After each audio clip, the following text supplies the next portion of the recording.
The river raft scene in the new Jurassic World Rebirth trailer is most people's favorite scene. Not surprising since it's an iconic sequence from the original Jurassic Park novel finally getting used in a film. But an adaptation isn't literal. There will be differences from page to silver screen. What can we expect from the T-Rex river raft scene? By combining the footage from the trailer, behind the scenes clips and images, even toys, and filling in the gaps in the genome with bits from the novel, we're going to piece together the river raft scene from start to finish, and maybe figure out how the family escapes the Rex in Jurassic World Rebirth. Instead of Dr. Grant, Lex, and Tim, the Jurassic World Rebirth river raft scene will have the new family. Father Ruben Delgado, his youngest daughter Isabella, his oldest daughter Teresa, and her boyfriend Xavier Dobbs. They've already been through an ordeal getting shipwrecked on the new mysterious island when they are about to encounter one of its biggest carnivores, the T-Rex. As they traverse the island in search of safety, they come across a river. And in this exclusive image from Entertainment Weekly, we see that only the oldest daughter, Teresa, gets into the water to cross to the other side. On the other side, they can see two things. First, a maintenance shed, and they either think they might be able to call for help from there, or they can already see the inflatable raft at the entry and realize floating down the river in a raft beats walking through the jungle. Or so they think. The other thing they can see is the Parasaurolophus carcass on the riverbank, clearly hunted down by a big predator, which is probably what puts Teresa so on edge. In the novel, the T-Rex is sleeping by a sauropod carcass, so you can see how they make slight changes from the novel version of the scene to the film version of the scene, while keeping the key elements in play. I don't think the characters are aware yet of the danger on the other side of the river. Otherwise, I don't think the dad would let his daughter cross by herself. Why is Teresa the only one to cross the river though? I predict it will be established early on that Teresa is the strongest swimmer, which is why she volunteers to cross the river. The boyfriend character I think might not be particularly brave, based on his interaction with Henry. Please don't say they're raptors. They're raptors. And the fact that he doesn't volunteer to be the one to swim across. Isabella probably can't swim at all, just like Lex in the novel couldn't swim. The fact that she can't swim will add further danger to the T-Rex encounter when she is left to cling to the upturned raft to stay afloat, but that comes later. The dad will stay close to Isabella, his youngest daughter, because she will be in most need of his protection. So Teresa is the one to cross the river, and not until she reaches the other side does she become aware of the T-Rex. She probably hears its lumbering breaths, just like in the novel Grant first hears the T-Rex snore before he sees it. The need to remain quiet ups the stakes in the scene, and right away the Dilophosaurus complicates matters when it makes itself known with its iconic rattle. This is a nice Easter egg to the novel river raft sequence, which at one point has the raft float by a Dilophosaurus pair at the edge of the river doing a mating ritual. Unfortunately for fellow Dilophosaurus fans, my prediction is that the Dilophosaurus won't be much of a threat to Teresa, and the explanation for this is the huge Parasaurolophus carcass. While the T-Rex snoozes hidden in the shrubbery, the Dilophosaurus makes use of the situation and feasts on the kill. It puts on a display towards Teresa, but then continues eating. In this shot, the Parasaurolophus carcass is only just out of frame. David Koepp mentioned in the Empire magazine article the importance of having the dinosaurs behave like animals, which is why I think the Dilophosaurus will take an opportunistic approach and just feed on what's available, not wasting any energy on a lesser meal. It'll be a different situation with the T-Rex, but I'll explain that later. Teresa goes into the shed, and whether or not the raft is what she came for, it's the one thing she finds that is of use to them. So she starts dragging it to the end of the pier, all the while aware that at any moment both the Dilophosaurus and the T-Rex could pose a threat. Why do I think she's even aware of the T-Rex at this point, considering it's hidden? As she drags the raft along the wood of the pier, she snaps her head to the left, looking in the direction where we know the T-Rex sleeps. She seems to be checking if it's still asleep.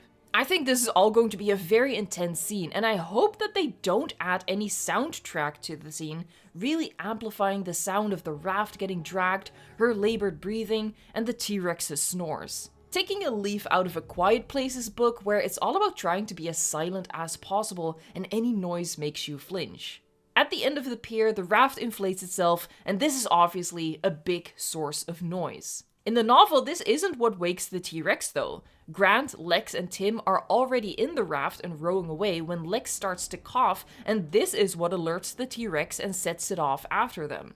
Lex is a very annoying character in the book, and her coughing, while not her fault, is yet another frustrating thing she does. I'd like to believe that Kep won't put this burden on Isabella. Also, I think it's a little silly that a raft explosively inflating doesn't rouse the Rex, but a little girl coughing does. So I think for the film, the raft inflating is what wakes up the T-Rex. In this shot, it looks like Teresa is still standing on the edge of the pier when the Rex wakes with a roar. Obviously, she makes haste putting the raft in the water and rowing across to get her family. To give all the characters time to get in the raft and start rowing away before the Rex gives chase, walking after them into the river, the film adapts a moment from the novel a little differently, I think. In the novel, the Rex gives up chasing the raft in the first scene because the juvenile Rex tries to steal its sauropod kill. The movies have established the Rexes as caring parents, so I don't think a surprised juvenile Rex will appear and have the same function in this scene.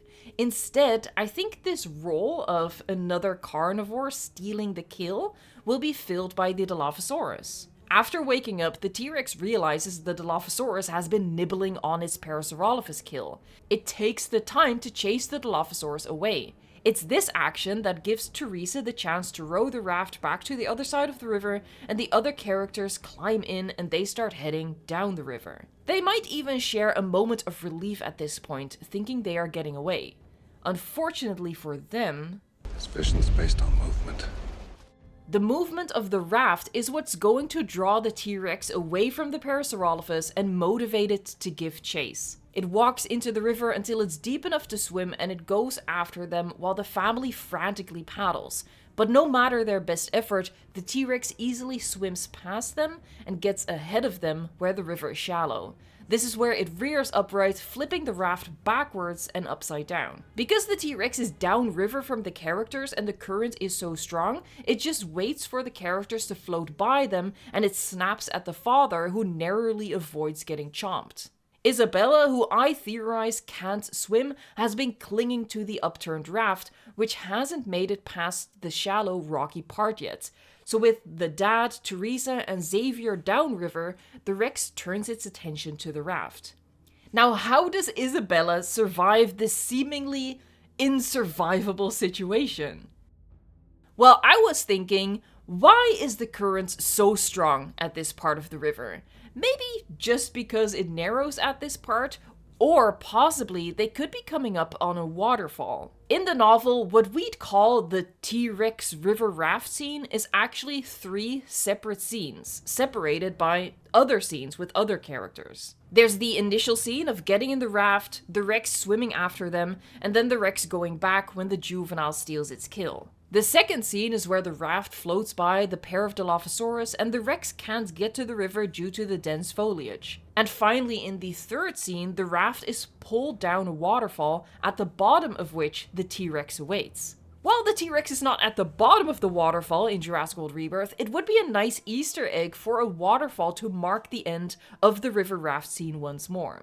This time taking the characters to safety because falling down the waterfall means putting distance and an obstacle between them and the Rex. I think the father, Teresa, and Xavier can't fight the current and they fall down the waterfall, leaving them in anguish wondering what happened to Isabella. In the novel, in a case of possibly world's shortest fake-out death, Grant sees Lex's life jacket in the jaws of the T-Rex, and literally in the next line she bobs up. What I think would be fantastic is that while the father is getting pulled towards the waterfall by the inescapable current, he watches in horror as the T-Rex bites the raft, causing it to deflate, and the last thing the father sees before getting pulled over the edge of the waterfall is the limp raft dangling from the T-Rex mouth. Knowing that not only is there this huge theropod, now also Isabella, who can't swim, has nothing to cling to keep herself afloat. Of course, Isabella, as a child character in a Jurassic movie, can't die.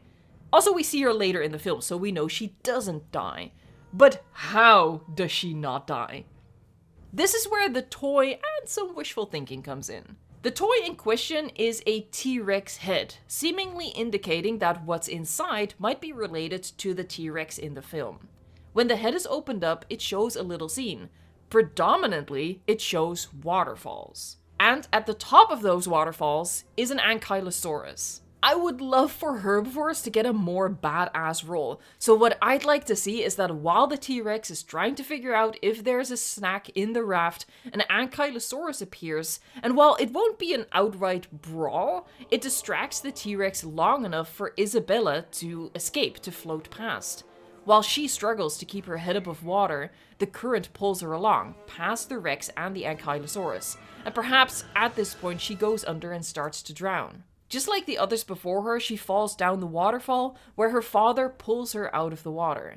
And just like Lex in the novel, she might be out cold, mimicking Lex's fake-out death, only for her to cough up the water to everyone's relief, which also does double duty as a reference to Tim needing to be resuscitated in the original Jurassic Park. I think this chain of events would be a good mix of using parts of the novel and adapting them to work within the narrative and logic of the scene we've seen so far in Jurassic World Rebirth. Let me know in a comment down below how you think the characters will survive the T-Rex river raft scene. In any case, I'm super excited to see it finally come to the big screen. If you are as excited about Jurassic World Rebirth as I am, subscribe to the channel, and if you enjoyed this breakdown and theory, check out my full trailer analysis linked right here.